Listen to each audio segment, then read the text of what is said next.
People usually think of public killings and horrible ways to torture people when they think of the worst punishments in history. But there is one kind of punishment that stands out because it is so cruel: how women have been treated throughout history. But why did these punishments happen to them? Throughout history, women have been abused and hurt in many different ways. In ancient times and in medieval Europe, women were punished in horrible ways that were meant to take away their humanity and respect. But what you're about to see is the worst sentence a woman has ever been given. Prepare yourself, because we are about to talk about the horrible past of one of the most cruel acts in history.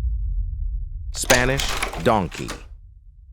One of the instruments of torture that was utilized in Europe throughout the Middle Ages was the Spanish donkey, which was also referred to as the wooden horse or chevalet. A wooden plank with a triangular shape and a sharp edge was used as the device, and it was positioned between the victim's knees once it had been placed there. Following this, the victim was coerced into sitting on the plank with their entire body weight resting on the jagged edge. This caused the victim to experience excruciating pain and frequently resulted in severe injuries or even death. It was standard practice to utilize the Spanish donkey as a form of punishment for women who were convicted of adultery, in addition to other offenses such as heresy, blasphemy, and treason. The instrument was also utilized during the time of the Spanish Inquisition in order to coerce people into making false confessions.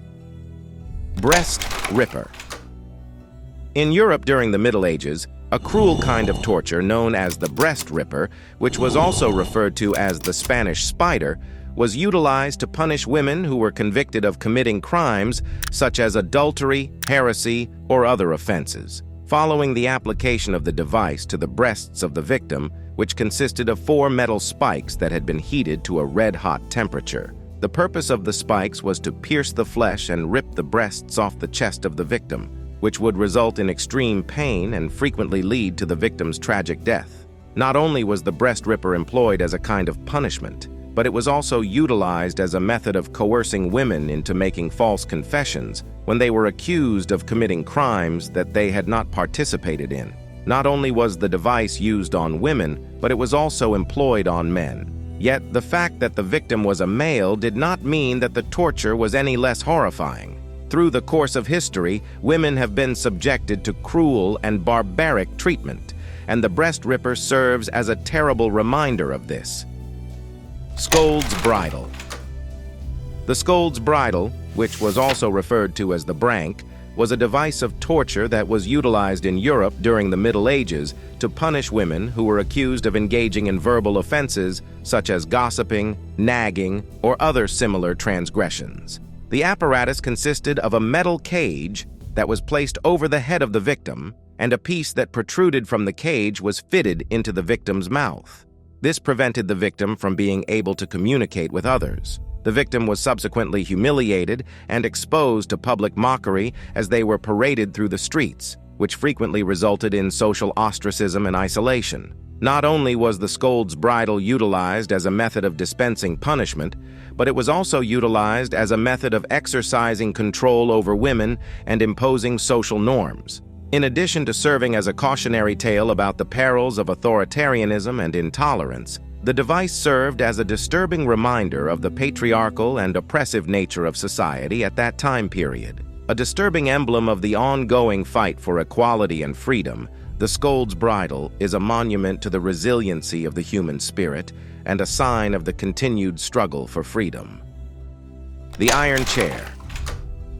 Inflicting tremendous pain and suffering on those who were suspected of committing crimes or who were believed to be enemies of the state was the purpose of the iron chair, which was an instrument of torture that was employed throughout history. Iron was the main material used to construct the chair, and it was typically adorned with spikes, nails, or other sharp items. After that, the victim was placed in the chair with the spikes penetrating their flesh, and they were forced to go through the most terrible anguish possible. As a way of extracting confessions, punishing criminals, and suppressing political dissent, the iron chair was utilized in a variety of different circumstances.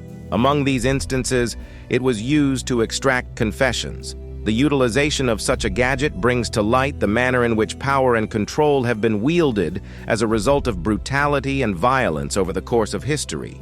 In spite of the fact that the iron chair is no longer utilized in contemporary times, it continues to serve as a reminder of the barbaric nature of certain forms of punishment, as well as the significance of maintaining human rights and dignity. The pair of anguish. People who were suspected of committing crimes, or who were deemed enemies of the state, were subjected to the pair of anguish, which was also known as the pair of sorrows. This torture apparatus was employed throughout history to inflict suffering and disgrace upon those individuals.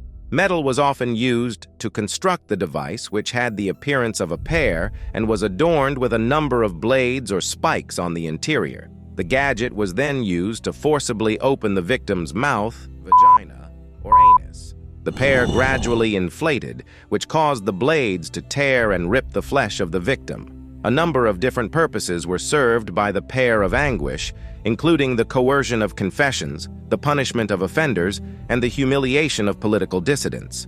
The utilization of such a gadget brings to light the manner in which power and control have been wielded as a result of brutality and violence over the course of history. Despite the fact that the pair of anguish is no longer widely utilized in contemporary times, it continues to serve as a reminder of the barbaric nature of certain forms of punishment, as well as the significance of protecting human rights and dignity. Republican marriage. A kind of retribution that was utilized on women throughout history was the institution of republican marriage.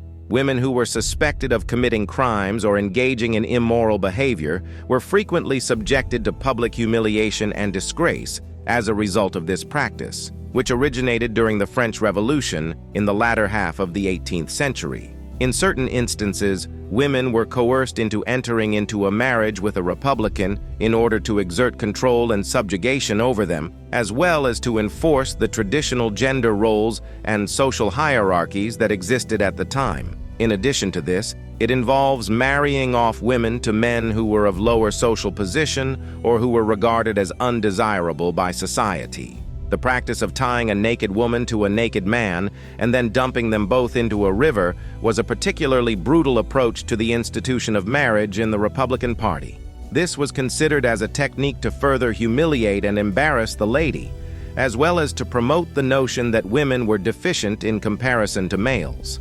The harsh means that have been utilized throughout history to maintain authority and control over women are brought to light by the use of republican marriage as a form of punishment. It is a sobering reminder of the power dynamics that have existed throughout the course of human history, that the history of the most horrific punishments inflicted on women is a collection of examples. The fact that women have been subjected to acts of violence and cruelty brings to light the need of fighting for human rights and issues pertaining to gender equality. To what extent do you agree or disagree with the harsh punishments that have been imposed on women? We hope you like this video, subscribe to the channel if you're a history addict, and please let us know about what civilization or time period we should talk about. Also, watch another video here.